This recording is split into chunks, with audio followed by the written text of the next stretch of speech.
कैसा गांव जहां मेहमान आता है तो उनको एक कुंवारी महिला दी जाती है जिनके साथ उन्हें रात में फूल मजे करना होता है और टेस्ट करना होता है कि कितने दम होते हैं उनमें।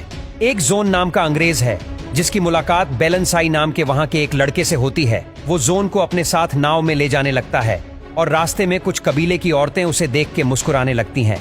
बेलनसाई जोन को यहाँ के गवर्नर हेनरी से मिलवाता है और उसके साथ जाते हुए जोन उसे बताता है कि उसके पिता एक जमाने में यहाँ आए थे और उन्हें यहाँ के आदिवासी लोगों को शिक्षा देनी थी, लेकिन उसके पहले ही वो चल बसे जहाँ वो यहाँ उसके पिता के सपने को पूरा करने आया है। जिसके बाद हेनरी उसे रहने की जगह दिखाता है जहाँ काफी सारे कीड़े थे और जोन का शेख एक मुजरिम था। जिसके बाद बेलनसाई जोन को उसके लोगों के पास ले जाता है जहाँ उसकी मुलाकात बेलनसाई के पिता मिलाका से होती है जो उनका मुखिया था। यहाँ पर सेलेमा नाम की लड़की जोन को शराब देती है और जोन जब पीछे मुड़कर सेलेमा को देखते ही पहली नजर में दीवाना हो जाता है। जिसके बाद जोन रात भर उनके तरतरीके सीखता है और फिर सेलेमा कुछ लड़की के साथ नाचने लगती है और सबका मनोरंजन करती है। जिसके बाद जोन की बारी थी सबका मनोरंजन करने की, जहां वो थोड़ा शर्मा रहा था और जब वो सबके सामने उनकी एकेडमी में सिखाई कविता बोलने लगता है तो सब उसे अजीब तरीके से घूरते हैं और ये देख के जोन बेलनसाई को लेके उसके साथ नाचने लगता है और सभी उनको देख के हंसने लगते हैं। जिसके बाद उनके सोने का समय हो जाता और सभी उठ के जाने लगते हैं। रात में जब जोन की आंख खुलती है तो कुछ लोग एक आदमी का कटासर लेके जा रहे हैं और जोन उसे सपना समझ के सो जाता है।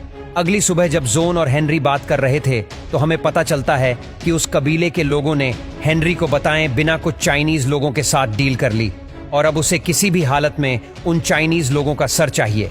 लेकिन इसके पहले कि जोन कुछ बोल सके सेलेमा वहां आ जाती है और हेनरी कहता है कि अब से यह तुम्हारे साथ रहेगी और तुम्हें उनकी भाषा सिखाने के साथ तुम्हारा बिस्तर भी गर्म करेगी। ये सुन के जोन मना कर देता है क्योंकि उसने शपथ ली थी कि वो शादी से पहले किसी के भी साथ रिश्ता नहीं बनाएगा। लेकिन हेनरी कहता है कि तुम्हें उनकी भाषा सिखाने का सिर्फ यही एक रास्ता है, जहां जोन मान जाता है लेकिन वह उसके साथ सोएगा नहीं। जिसके बाद सेलेमा उसके साथ रहने लगती है लेकिन जोन उसकी तरफ देखता भी नहीं है। अगले सीन में जोन हेनरी को उसका सर और यहाँ वो जोन को बताता है कि कुछ दिनों में उसकी बेटी सिसिलिया यहाँ आने वाली है जो काफी पढ़ी लिखी है और उसे पसंद आएगी। जिसके बाद जब रात में किताब पढ़ते हुए सेलेमा और जोन बातें कर रहे थे तो उनको पता चलता है कि उन दोनों के पिता मर गए हैं और यहाँ पर जोन सेलेमा के करीब आता है और उसके जिस्म के अंगों को छूने लगता है और सेलेमा उसे उनका मतलब बताने लगती है। जिसके बाद सिसिलिया सेलेमा की तस्वीरें लेने लगती हैं जो उसे अच्छा नहीं लगता। जोन सिसिलिया को रोकने की कोशिश करता है लेकिन वो उसकी बात नहीं सुनती और तभी हेनरी जोन को बुलवाने लगता है। जहां जब वो चला जाता है तो ये सेलेमा को अच्छा नहीं लगता। वही हेनरी देखता है कि उनको नदी में से 2 लाश मिली थी जो कि ये कबीले के लोग थे और इनकी जान किसी बीमारी के चलते गई थी। हेनरी कबीले तक जाके इसकी जांच करना चाहता था और वो सेलेमा और बेलनसाई को भी अपने साथ ले जाएगा। हेनरी उसकी बात मान जाता है। कुछ देर बाद हेनरी ही जोन के पास आती हैं और उसे कहने लगती हैं कि हेनरी जोन का स्कूल बनाने में मदद करेगा, लेकिन बदले में जोन को उनकी बेटी सिसिलिया से शादी करनी होगी और वहां से चली जाती हैं। रात में जोन सेलिमा के पास आके जब उससे कहता है कि मैं तुम्हें पसंद करता हूं तो गुस्से में सेलिमा कहती हैं कि तुम्हारे जैसे बहुत मर्दों के साथ मैं सोई हूं और मेरा काम तुम्हारा बिस्तर गर्म करना है। तभी वहां याका के कुछ सैनिक आते हैं।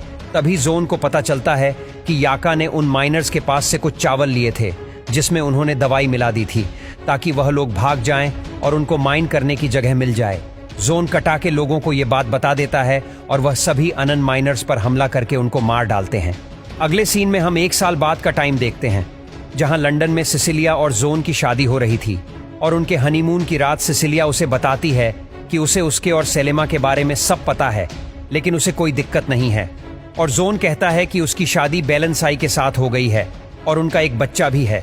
अगले दिन जोन नदी के पास सेलिमा और बेलनसाई को उनके बच्चे के साथ देख लेता है, लेकिन फिर उसका शेख उसे बताता है कि वो बच्चा बेलनसाई का नहीं बल्कि जोन का है।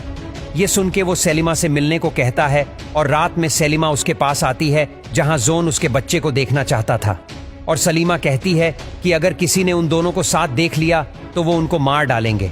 जहां जोन उसके बेटे को देखता है तो वो बिल्कुल उसके जैसा था। जहां जब अगले दिन वोल्ट्स के लिए एक खिलौना बना रहा था तो एंगी उसके पास आती है और कहती है कि उसके और सेलेमा के बीच कुछ नहीं हो सकता और उसे धमकी देती है। अगली सुबह हेनरी जोन पे गुस्सा कर रहा था क्योंकि वो जानता था कि उसी ने बेलनसाई को आजाद किया है वही नेविल सेलिमा को अपने साथ रखना चाहता था और उसे उसकी बात माननी पड़ती है। एक तरफ जब जोन सिसिलिया के पास आता है तो वो उसे बताती है कि वो प्रेग्नेंट है और यह सुन के जोन के होश उड़ जाते हैं। जहां वो दोनों गले मिलते हैं और सिसिलिया जोन को जाने को कहती है। वही उसके शेख ने नेविल को बेहोश कर दिया था और वो सेलिमा को लेके डोक तक आता है, लेकिन उसे जोन कहीं नहीं दिखता और जब तक जोन वहां आता है तब तक उनकी नाव निकल गई थी। तभी शेख उसे बताता है कि सेलिमा जंगल के रास्ते गई है और वो उसके पीछे जाने लगता है। वही जब सेलिमा उसके बेटे को लेकर जा रही थी तो हेनरी उसके सामने आता है, लेकिन वह उसे रोकता नहीं है बल्कि उसे अपनी गण देख जाने को कहता है। और सेलिमा भी जानती थी कि वही उसके पिता हैं और हेनरी उसे अलविदा कहकर जाने देता है। दूसरी तरफ नेविल उन दोनों को जंगल में ढूंढना चाहता था, लेकिन हेनरी उसे इजाजत नहीं देता और जब एक ही उनको समझाने की कोशिश करती है तो सिसिलिया उनको बता देती है कि सेलिमा उसकी बहन है। ये सुन के वो चुपके से नेविल को जंगल में जाके उन दोनों को मारने का ऑर्डर देती है। वही जोन जंगल में सेलिमा को ढूंढ रहा था और एक जगह वो उसे मिल जाती है, लेकिन तभी नेविल वहां आ जाता है और उन दोनों को बांध देता है। जहां जब वो सेलिमा के साथ गलत करने लगता है तो गुस्से में जोन उस पर हमला करता है और नेविल उसे जमीन पर गिरा के मारने जाता है कि तभी कुछ कबीले के लोग वहां आके उसे जहरीली डांट्स मारते हैं और नेविल मर जाता है। अगले सीन में हम देखते हैं कि जोन और सेलिमा उस कबीले के साथ रहने लगे थे और वो दोनों यहाँ नाचने लगते हैं।